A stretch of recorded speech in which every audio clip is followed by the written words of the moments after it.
Programme pour un jour de jeûne et de prière. Choisis une journée de la semaine, débute dès l'aurore sur 24 heures. Médite sur un texte biblique ou un psaume, voir ci-dessous.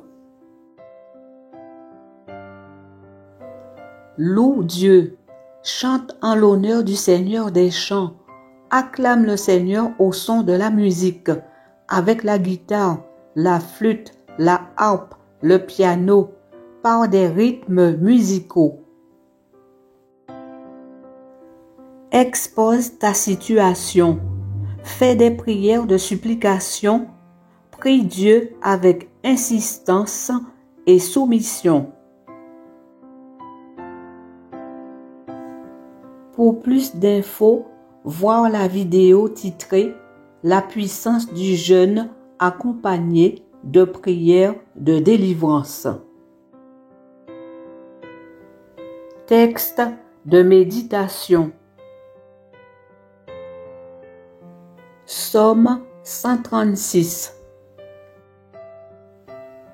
Louez le Seigneur car il est bon et sa miséricorde n'a pas de fin. Louez le Dieu suprême car son amour n'a pas de fin.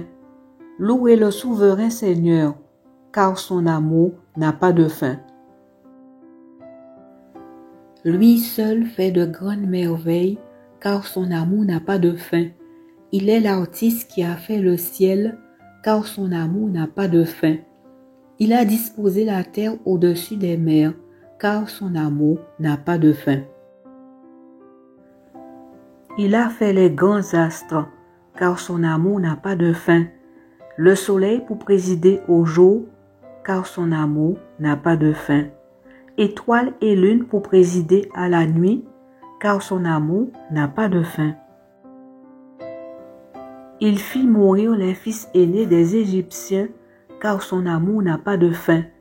Il retira d'Égypte Israël son peuple, car son amour n'a pas de fin. Ce fut là un coup de maître, car son amour n'a pas de fin. Il coupa en deux la mer des roseaux, car son amour n'a pas de fin, pour y faire passer le peuple d'Israël, car son amour n'a pas de fin. Mais il y fit tomber l'armée de Pharaon, car son amour n'a pas de fin. Il accompagna son peuple au désert, car son amour n'a pas de fin. Il abattit de grands rois, car son amour n'a pas de fin.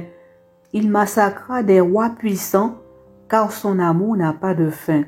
C'était Sion, roi des Amorites, car son amour n'a pas de fin, et Og, roi du Bashan, car son amour n'a pas de fin.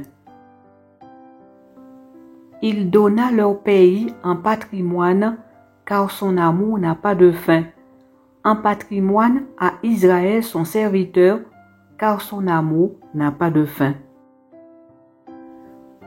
Dans notre malheur, il a pensé à nous, car son amour n'a pas de fin. Il donne à manger à toutes les créatures, car son amour n'a pas de fin. Louez le Dieu du ciel, car son amour n'a pas de fin. Marc 6, versets 30 à 44. La multiplication des pains. Jésus nourrit 5000 personnes. Les apôtres revinrent auprès de Jésus et lui racontèrent tout ce qu'ils avaient fait et enseigné. Cependant, les gens qui allaient et venaient étaient si nombreux que Jésus et ses disciples n'avaient même pas le temps de manger. C'est pourquoi il leur dit, « Venez avec moi dans un endroit isolé pour vous reposer un moment. » Ils partirent donc dans la barque seuls vers un endroit isolé, mais beaucoup de gens les virent s'éloigner et comprirent où ils allaient. Ils accoururent alors de toutes les localités voisines et arrivèrent à pied à cet endroit avant Jésus et ses disciples. Quand Jésus sortit de la barque, il vit cette grande foule. Son cœur fut rempli de pitié pour ces gens parce qu'ils ressemblaient à un troupeau sans berger, et il se mit à leur enseigner beaucoup de choses.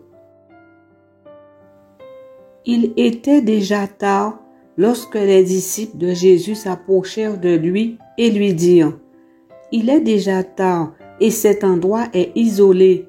Renvoie ces gens pour qu'ils aillent dans les fermes et les villages des environs acheter de quoi manger. »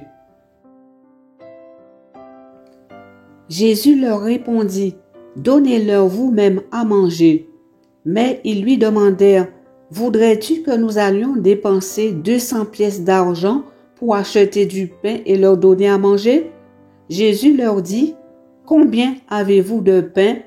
Allez voir. »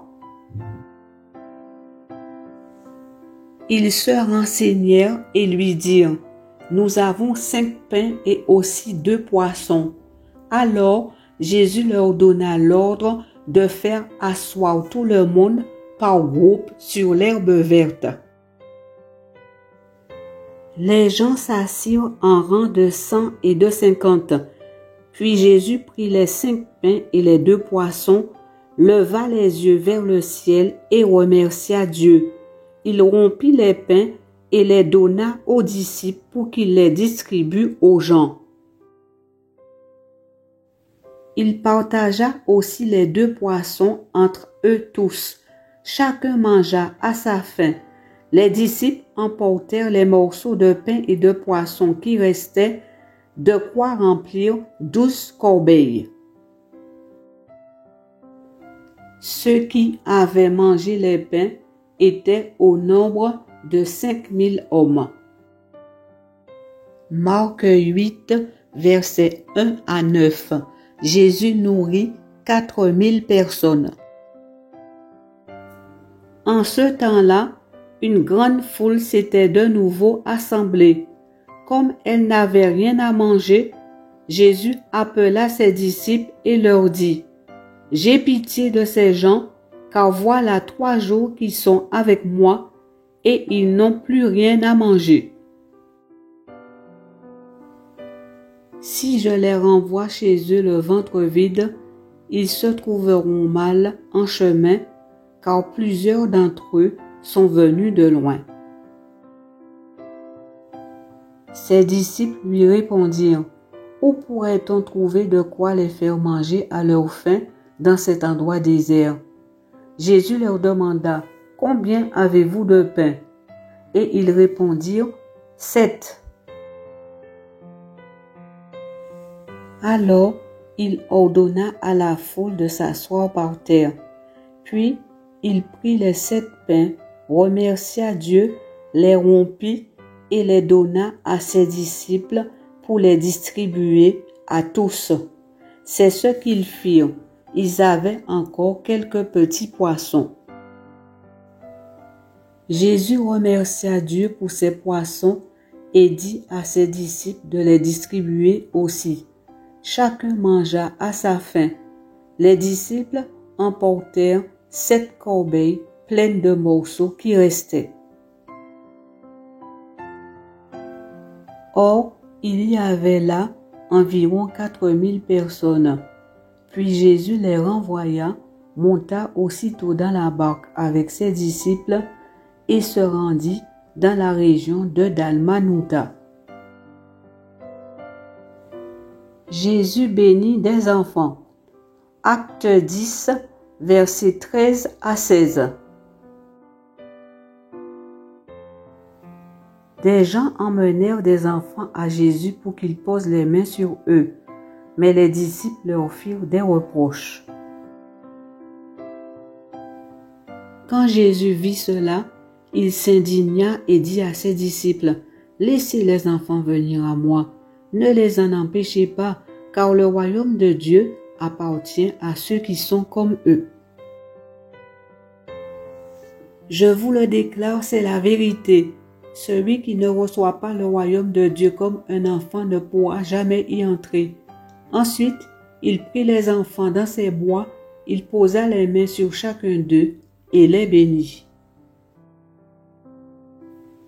Psaume 105, versets 40 et 41.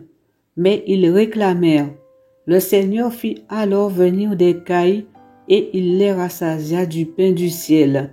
Il ouvrit un rocher, l'eau se mit à couler, traversant le désert comme un fleuve.